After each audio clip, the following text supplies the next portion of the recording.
We're in business. Business. Okay. Last step is some lotion. Can't be ashy out here in these streets. Oh my god, I put on way too much lotion. Okay, let me just rub this until I'm not white anymore. I think I'm making it worse. One eternity later. I think we're ready now. I fixed my hair. You guys have been commenting a lot on my hair lately, and it means a lot. It really does.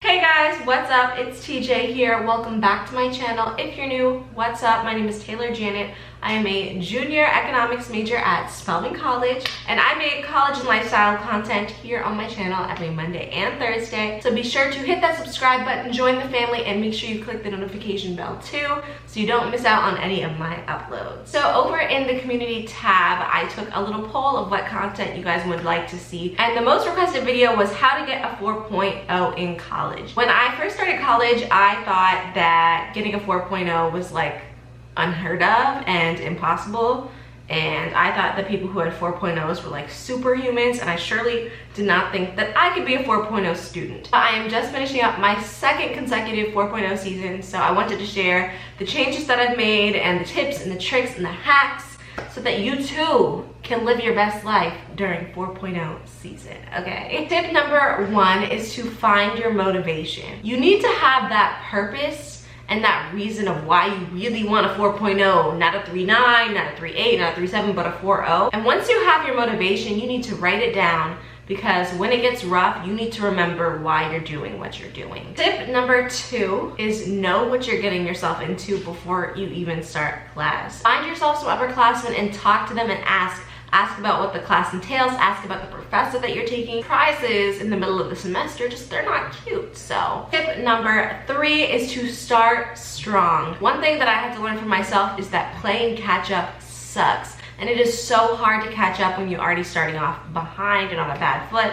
So if you start strong and you start trying hard, then it's only gonna go up from there. Tip number 4 is to know your grade in the class at all times. Whenever I would get a grade back, even if it was just like a homework or a quiz, I would write it down on a sticky note. So what you need to do is you need to write out the grade and the weight of the grade, so that at any given moment you can calculate your grade and know where you are in the class. If you have a teacher that won't tell you what your grade is, you need to politely keep persisting them. You need to keep asking, because it's your grade and you have the right to know.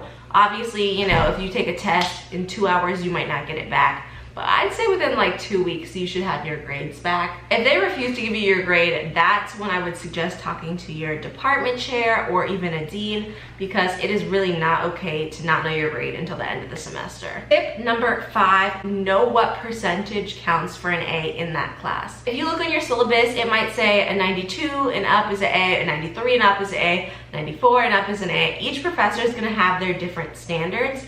So you need to know what counts as an A for that class, because if you have a 93 and you think it's an A, but your professor says, oh no, that's an A minus, then that's just miscommunication you don't want to have. And once you know what counts, you always strive above it. So let's say a 93% is an A. I might tell myself mentally, it's all in your mind, guys. It's a psychological thing. I will tell myself, no, Taylor, a 96 is an A, a 95 is an A minus. So I will like trick myself that it's higher. Then if you end up not doing well on a quiz and you lose like a percentage point down from a 96 instead of a 93, which won't actually affect your grade. I hope that makes sense. Tip number 6 is to advocate for yourself if necessary. I've definitely had to learn this for myself this semester. This semester for my midterm grade, one of my teachers this semester gave me an A minus with 0 context. And that's not cool, because like that's not 4.0 season, okay? If you're given a grade that you don't feel like you deserve. Now, if you guys aren't doing the work in the class and you know you're not showing up, it might be different.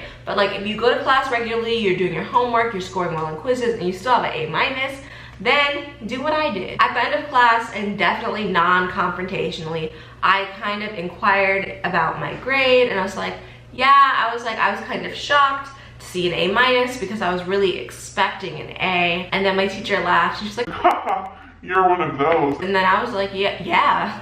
Because at the end of the day, you know, it's your grade and you need to advocate for yourself because really nobody else will. Number 7 is to manage your time. Time is money, okay? Time is money. You need to know what's most important to you, what your priorities are, because when things get crazy, you probably won't have time to do it all. I made a video a couple of years ago. I will put it in the cards up here.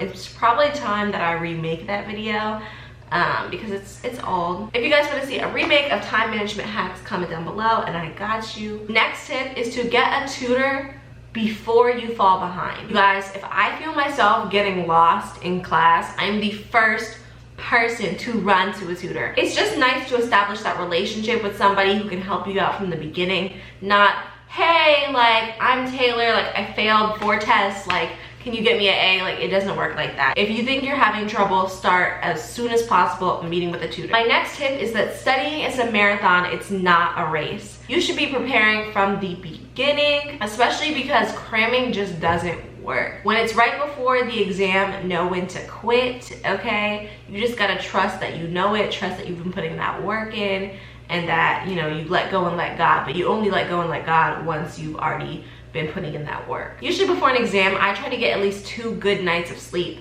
Not just the night before a good night, like 2 good nights of sleep. I want to be rested. I want to be alert, aware, and ready to go. Which also kind of goes into my next tip, which is to sleep a lot before exams. Next tip that I have is I will sometimes pull all-nighters on the weekends. I try my hardest to avoid all-nighters during the weekdays. It's really important to be awake, aware, alert for lectures because that's when you get the most of your learning in. Next tip is to always have a reward. I told myself that if I aced all of my midterms, I could treat myself to a pair of Lululemon leggings if and only if I aced all of my exams. Not an A-, not a nah.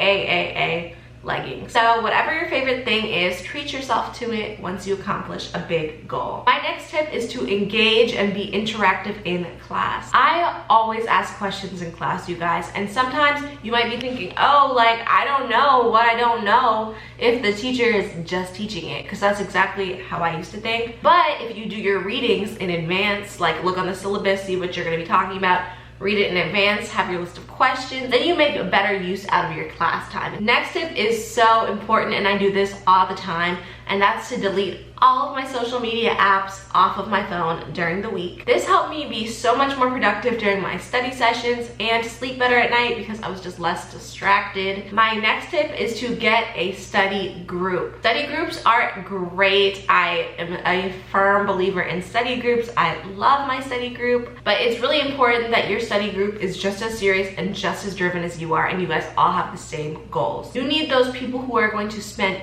hours in the library with you until the wee hours, and when you feel like giving up, they're like, nah, just a few more hours, we got this. You need accountability buddies, and you need people who are gonna wanna see you win, and you wanna see them win. My next tip is if you don't understand something, find supplemental material. For example, econometrics was definitely my hardest class last semester, and there was a lot of times where I read something and I was like, what?